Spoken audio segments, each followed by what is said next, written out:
Mamma mia, salut les amis et bienvenue dans cette vidéo numéro 39. Alors dans cette vidéo, avant de voir en détail les types évolués comme les tableaux, il faut que je vous explique comment sont stockés ici en mémoire les variables de type simple, par exemple nos types de base int, double, et comment également sont stockés en mémoire les variables de type évolué comme les tableaux et les strings. Ok? Alors dans la vidéo précédente, je ne vous l'ai pas dit, mais quand on a le type string qui permet de stocker tout simplement une chaîne de caractères, c'est un type évolué. Vous avez pu le remarquer, lorsque je veux déclarer une chaîne de caractères, je mets ici string comme ceci, mais le S qui est présent à ce niveau est un S majuscule. Ok? Donc lorsqu'on va aller dans la nouvelle série de vidéos consacrée à Java intermédiaire, c'est-à-dire vous allez quitter ici l'étape de débutant, vous allez devenir des intermédiaires, vous allez voir un peu plus en détail la notion de programmation orientée objet, ce qui va vous permettre de mieux comprendre ici ce Mushibushi. Pour l'instant, considérez ici les strings, les chaînes de caractères ici, comme également un type évolué. En grosso modo, une chaîne de caractères, c'est un tableau de caractères, n'est-ce pas? Si je mets ici comme chaîne de caractères, par exemple ici teacher, comme ceci, ok, c'est un tableau de caractères, puisqu'une chaîne de caractères est composée d'un ensemble ici de caractères. Ok? Donc en mémoire, qu'est-ce qui va se passer? Si vous mettez par exemple int x et vous mettez au niveau de la variable plutôt x la valeur 5, qu'est-ce qui va se passer?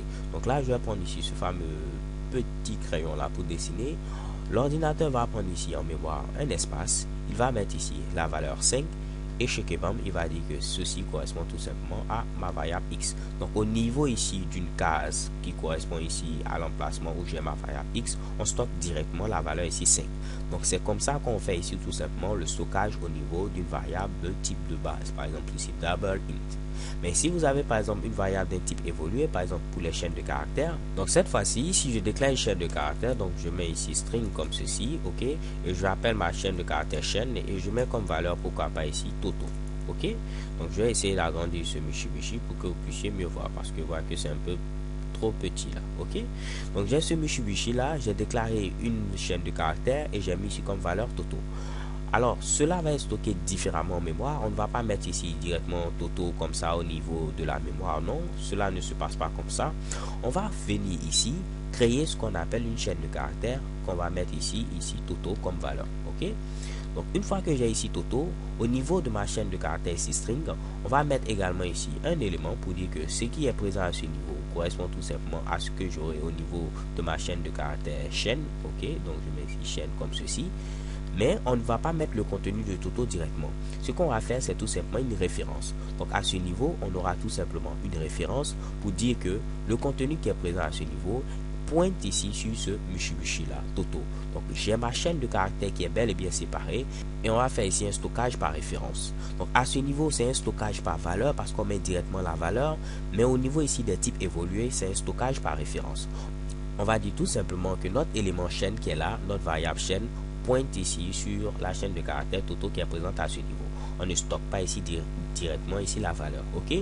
De même que pour les tableaux, on va faire ici un stockage par référence. Donc au niveau des tableaux, si je mets ici par exemple un nouveau tableau, je vais prendre ici ce fameux Mushibushi.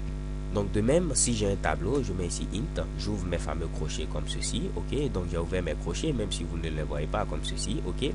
Et ensuite, je vais donner un nom à mon tableau, par exemple ici tab, et je vais l'initialiser en mettant par exemple 15, je mets ici 25, et je ferme ici ce Mushibushi. Ce qui va se passer, c'est un stockage tout simplement ici par référence.